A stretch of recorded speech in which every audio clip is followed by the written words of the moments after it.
I have to go now. My planet needs me. So this is the first of the Undertakers. He just take a holiday every couple of years for a couple of months. That's what every wrestler should do. Steve, Death takes a holiday every time the Undertaker has taken a couple of months off. Nice.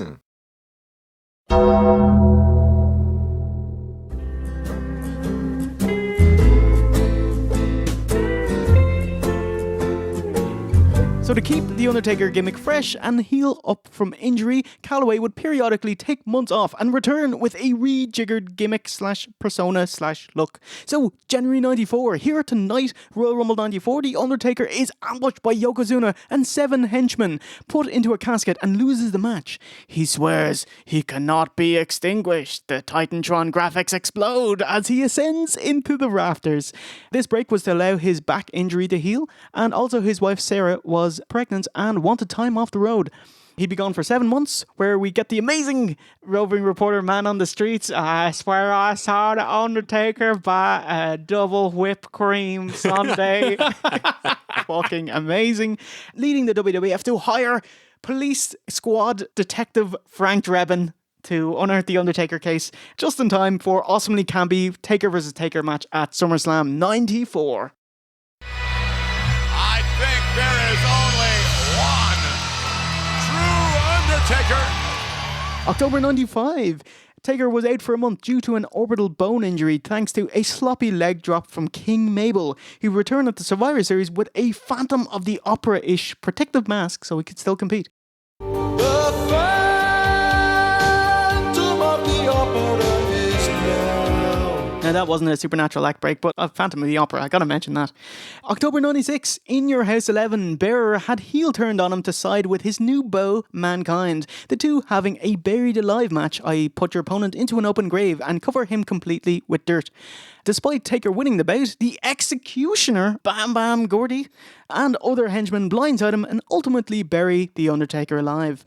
But after the heels leave, lightning hits the tombstone. A grave that he dug for himself. Unbelievable! And Taker's hand bursts through the earth and goes... Maniac Cop.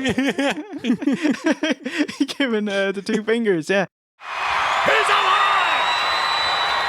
Fuck yeah, iconic image. The dead man will return. And he does at the 96 Survivor Series with a more gothic, lacy leather affair with the Fimbly. Yeah. You know those shirts where it's like a V-neck but it has a drawstring closing it and there's a little handkerchief? Yeah, it's one of those. Like, ooh. Yeah, it's a bit... It's kind of Hunter, isn't it? Fabio. Fabio! His match saw Paul Bearer suspended in a shark cage above the ring. Taker won, but Bearer escaped Taker's wrath. The Undertaker is giving him everything he possibly can. Vintage Undertaker here. January 98.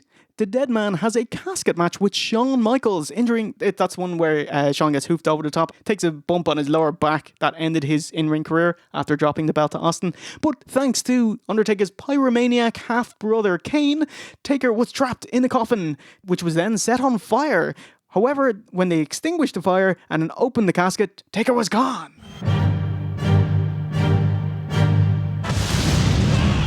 What was he doing? He was busy starching his collar, no doubt.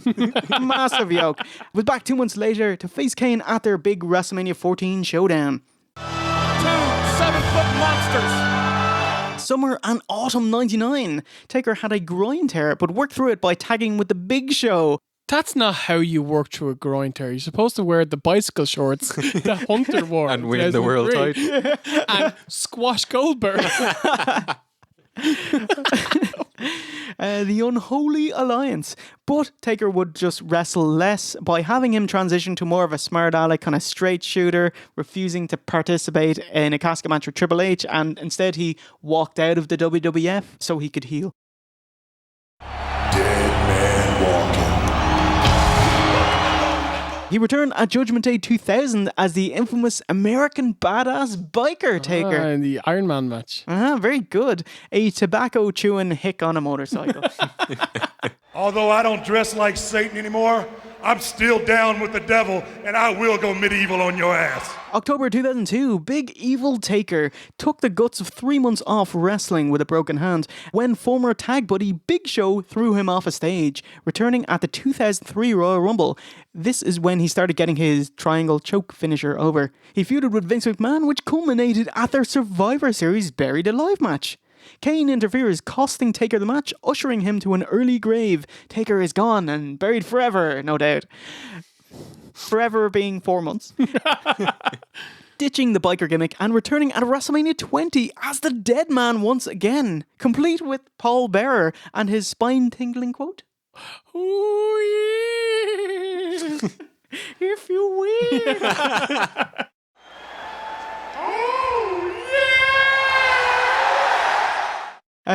It got goosebumps. The WrestleMania 20 entrance. Jesus, It was amazing. Yeah. At the time, I was thinking, people were saying, "Oh, what if he came back as the Dead Man?"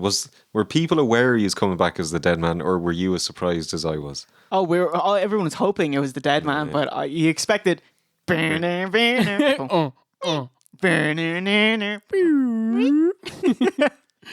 In all fairness, though, the build for that match with Cain, when like the ring is lifting and moving and there's lightning, like we kind of knew, but we didn't want to get our hopes up. And it's a a Cain who can now rest in peace. October 2005, Taker goes 13-0 at Mania, beating Randy Orton, which is the first kind of real worth keeping track of his Mania score, but lost their SummerSlam rematch, building towards a big showdown at No Mercy with a handicap casket match, Undertaker versus Randy and his dad, Cowboy Bob. And his hepatitis. Oh, Jesus. It's like he battered, he found out you've got hepatitis, battered him backstage. It's like, you don't want to bust him open. That should have protected him from getting battered, But I do love Randy and his dad doing the synchronized poses. Yeah. Yeah, both doing the pose back to back. Awesome. That's Randy Orton's dad. That's Cowboy Bob. What the hell is going on? The father-son team managed to put Taker in a casket and win, afterwards setting it on fire and claiming the insurance. Much like in 98, after opening the casket, Taker had vanished. And he returned at the Survivor Series, emerging from a charred casket, which was fucking awesome. Oh my God. The dead has risen. He jobbed out Randy the following month at Armageddon and took a couple of weeks off until the Rumble. Jesus, he's just in and out now, isn't he? Woo! He's like, I want to wrestle at Mania, but I don't want to be around for the build, so Survivor Series, I'll see you for the big payday. And that's that. And to present day, from here on out, it's short breaks to prolong his in-ring career, like mostly only wrestling pay-per-views while feuding with the Great Khali, which is a smart move, mate. Taking time off to heal his right torn biceps after wrestling Edge, KOing Big Show and returning after 4 months to attack CM Punk. The last big storyline departure being in 2010, during a match with Rey Mysterio, SmackDown May 28, 2010, he suffered a concussion, broke a nose and orbital bone, and needed 3 months off. But WWE kayfabed it that The Undertaker had been found in a vegetative state. Is that Idaho, is it? Very good, Stephen. But who was the assailant? Couldn't have been Cain. Was it the 5'2" jolly Rey Mysterio? Or was it the guy that has previously burned him and buried him alive? Yes, it was Cain, which eventually led to a buried alive match versus Cain at Bragging Rights. Oh my God! Oh my God! And with help from the Nexus, Taker was indeed buried alive. So nowadays we get kind of Super Bowl Taker, we get Santa Claus Taker, I'll see you once a year at Mania. At Saudi Arabia. I'd stink up the place with Goldberg. So like he'll show up to announce a match and then that's it. So he'll wrestle Triple H at Mania 27, that's it for the year. Triple H Mania 28, that's it for the year. Lesnar at Mania 30, that's it for the year. But despite kind of how he's moving now and the quality of his matches, he shouldn't be wrestling. But it doesn't detract that The Undertaker, the greatest character of all time, the most protected, longest running, most evolving gimmick ever made. A true legend.